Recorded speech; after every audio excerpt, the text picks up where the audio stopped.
A major reveal in the Godzilla and Kong the New Empire trailer reveals how Kong can obtain his classic powers. Unlike Godzilla, who always comes armed with his atomic breath, the traditional version of Kong possesses no unique abilities. However, there was a version of the giant gorilla that had a superpower 62 years ago. Let me know in the comment section if you'd like to see some of Kong's original powers in the New Empire. But before John C. Reilly gives me the perfect description of myself, you are more beautiful than a hot dog and a beer at Wrigley Field on opening day. Aw, you're too kind, John. I'd like to say hello, guys and gals. I'm Nick, and welcome to Furthy's Feedback.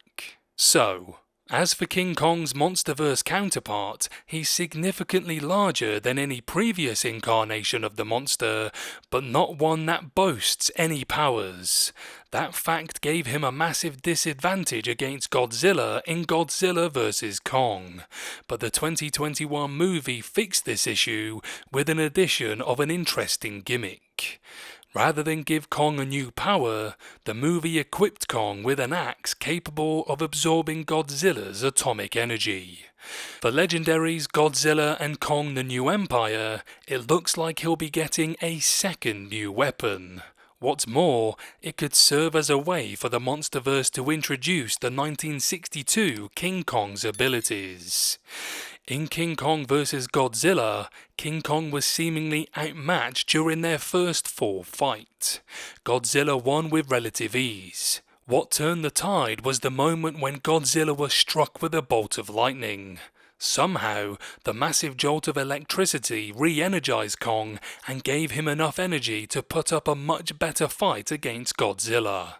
During the rematch, it became apparent that the bolt of lightning also activated latent abilities within him. Kong was shown discharging electricity through his punches, shocking Godzilla in the process. It's electrifying! How Kong had these powers was never clearly explained.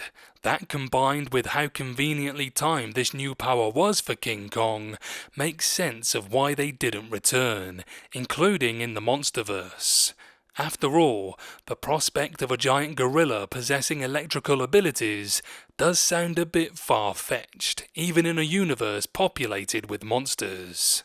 Thus far, the closest the MonsterVerse has come to acknowledging them is in Godzilla vs. Kong's ending, which saw the heave jolt Kong awake with an electric shock. That said, Kong still could get them regardless, albeit with a twist. In the Godzilla and Kong the New Empire trailer, Kong can be seen brandishing a yellow armoured gauntlet.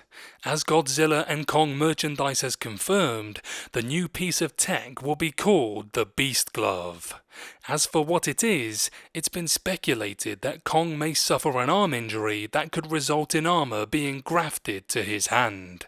Chances are, though, it'll act as some form of an upgrade. Exactly what that upgrade could be is unclear, but King Kong vs. Godzilla could hold the answer. While it's been difficult to imagine the MonsterVerse incorporating electrical abilities into the physiology of a Titanous Kong species, making it part of the Beast Glove isn't unfeasible. Do it! Do it! It's possible that the Beast Glove emits electrical blasts in the New Empire. That would explain what practical purposes the armor has and make it a suitable replacement for the Godzilla-powered axe at the same time. It does stand to reason that the Beast Glove would have power, otherwise Kong would be less powerful than he was in Godzilla vs. Kong with the axe. Plus, with Godzilla getting an obvious power-up in the sequel, it can be assumed that Kong will be afforded the same luxury. And if Kong's new weapon is going to have any power, nothing would be more fitting than one he had before, specifically in King Kong vs. Godzilla. It shouldn't be forgotten that Godzilla and Kong director Adam Wingard has teased a multitude of Toho Easter eggs. With the movie prioritizing callbacks to old films, some sort of homage to Kong's electrical powers feels like a no-brainer, especially if an opportunity is provided. And though the inclusion of a mechanized glove, Godzilla and Kong does indeed have a way for Kong to unleash some electrically charged punches against the MonsterVerse's Scar King.